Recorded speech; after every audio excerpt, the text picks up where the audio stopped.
Welcome to Garage Gym Athlete Ask Me Anything. It's pretty simple. I'll be answering questions from the thousands of athletes that follow our daily programming. If you have a question or topic you want submitted, go to garagegymathlete.com/AMA. Let's get started.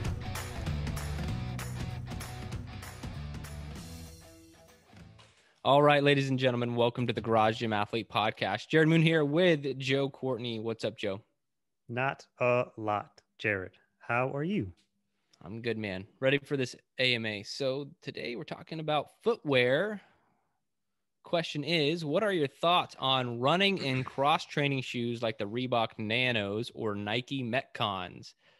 Not a sponsor.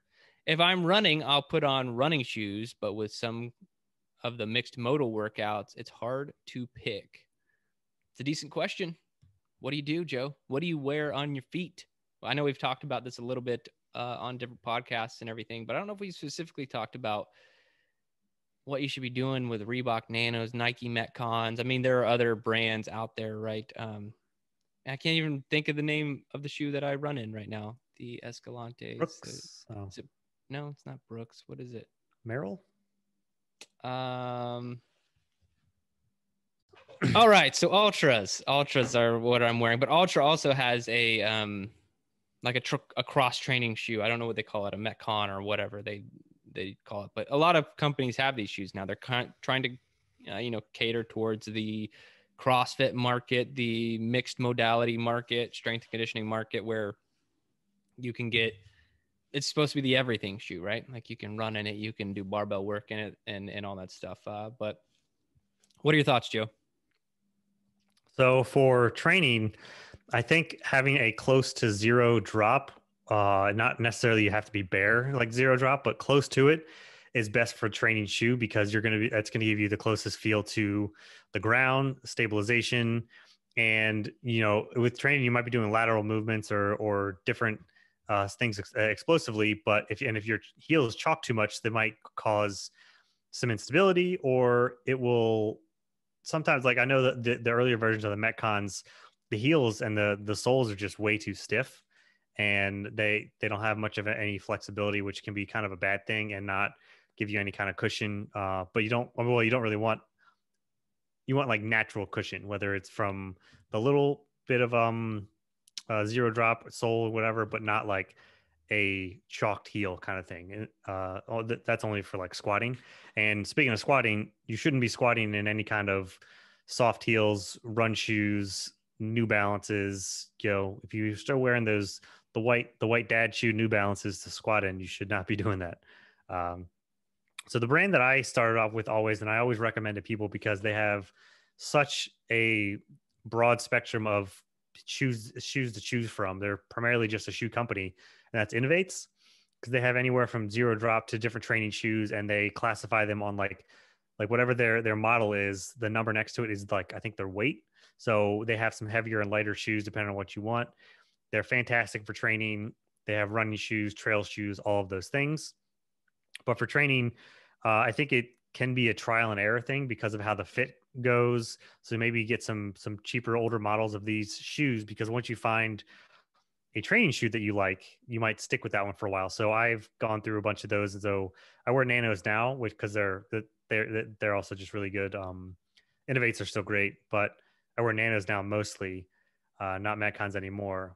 But when it comes to running shoes, I think you need to put the time in and actually go to a running store, have your running assessed, because this is when your strike, your cadence matters, your ankle stability, how your feet are landing, the shape of your foot, and a lot of these shoes, these running specialists and such will be able to know that, and there's shoes that will be built just for that. And once you find that good shoe, and a lot of times the really good ones, the really good stores, they'll let you, once you get a pair, they'll let you actually run in them and have them for a couple of weeks. And if they don't work out, if they hurt in your feet or something, you can bring them back, which is fantastic.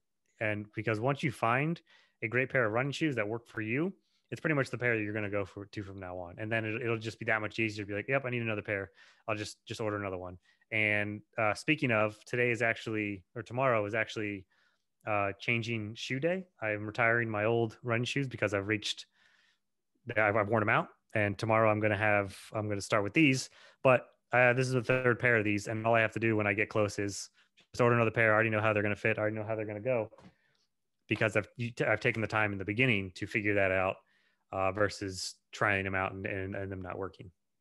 Oh, those are New Balances, by the way. And I wear New Balances for running. Liz wears Brooks because she has collapsible arches and she needs them for those. And how often do you switch shoes? I guess it depends. I just go by feel. I bought the ones that I am retiring. I think I started last April. I got, so it's been close to a year, but right around 11 months.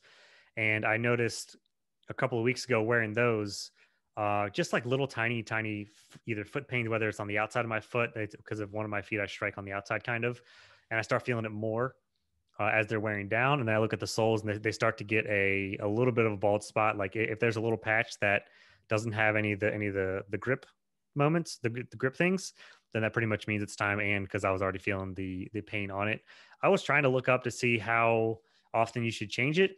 Most of them say like have like a mileage thing, but I'd actually have to track that, which I don't. I'd have to like go back through my Garmin and add up all of my run miles in order to figure out if I was right or not. But So I you just can went do by. that in reverse. You can add a shoe to Garmin, and That's then what I was hoping on. anytime you do a run workout, it'll log miles to those shoes, and then it'll tell you like, hey, it's time for new shoes. Well, thank you for telling me that because I'm going to do that tomorrow for Yeah. my fresh pair of shoes so that I can actually know like, oh, cool, it's time to get new ones. Yeah. Even though I think I kind of slightly disagree with them because I'm like, I feel like I need some new shoes, and they're like, nah, you still got time. But Yeah, that's why I went by feel too because it's like I don't like, most of the shoes still feels great and I'm still going to use them to walk around in, but if the outside of my foot, my right foot is hurting after I'm running, I don't want to wear them. here's my take. I I don't like having different shoes. I want one pair of shoes. That's it. And I mean, I don't mean for my whole life, but just fitness. I wish I could just have one shoe. So when the Metcons and the Nanos came out, I was hoping that was kind of it. And I also treated it that way.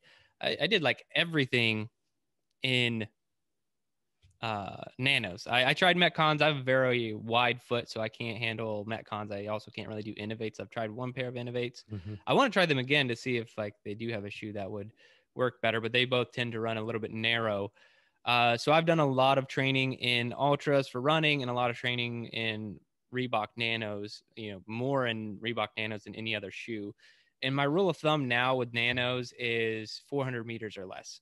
That's kind of where I'm at. So a quarter mile or less, I'm okay with Nanos. And I used to be okay with like up to a mile, but I ended up with the last time I was doing a year of Murph, I ended up with some knee pain and I had to go to a physical therapist for a couple months and stuff.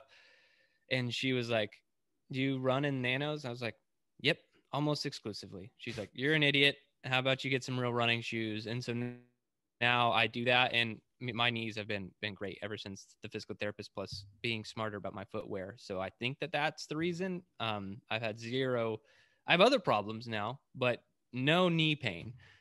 So that's a big factor there.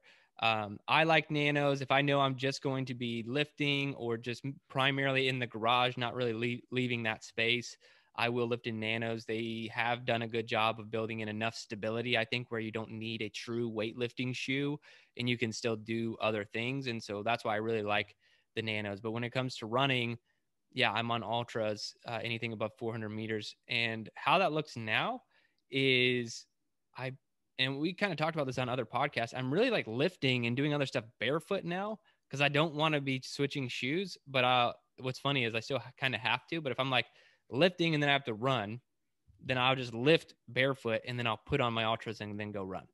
Like that's how I would do it as opposed to having anything else. So that's kind of my take there. Pretty simple. Yeah. I forgot what I was going to say. I think we that's covered cool. it. Yeah. I think we covered it. All right, cool. Well, that's it for this AMA. If you guys have a question, go to garagegymathlete.com/AMA and we can get your question answered. If you're on your favorite podcast player, please 5-star review and a positive comment. It really helps the show out. There are algorithms and such things that we don't even really know about that if you leave a 5-star review and a positive comment, it will tell more people about it. That's what we're told. We don't know. We haven't seen the science. Apple doesn't release these things, nor does any other podcast player. But hey, if I talk about this for longer periods of time, maybe you'll actually go leave the review and give the 5-star. We'd really, really appreciate it. Now, if you're on YouTube, you want to be notified of new episodes, which we're publishing a lot, just subscribe. Subscribe to the channel, and you will get notified of that. Leave us a comment, thumbs up on this video, and we'd really appreciate that as well. But that's it for this one, guys. Thanks for watching or listening. I hope you enjoyed today's Ask Me Anything episode. So one more time, if you want to submit a question, topic, or idea, you can do so at GarageGymAthlete.com/AMA. And hey, while you're there, if you haven't already, sign up for Garage Gym Athlete membership. We are the best community and programming on the internet. I dare you to try and prove me wrong.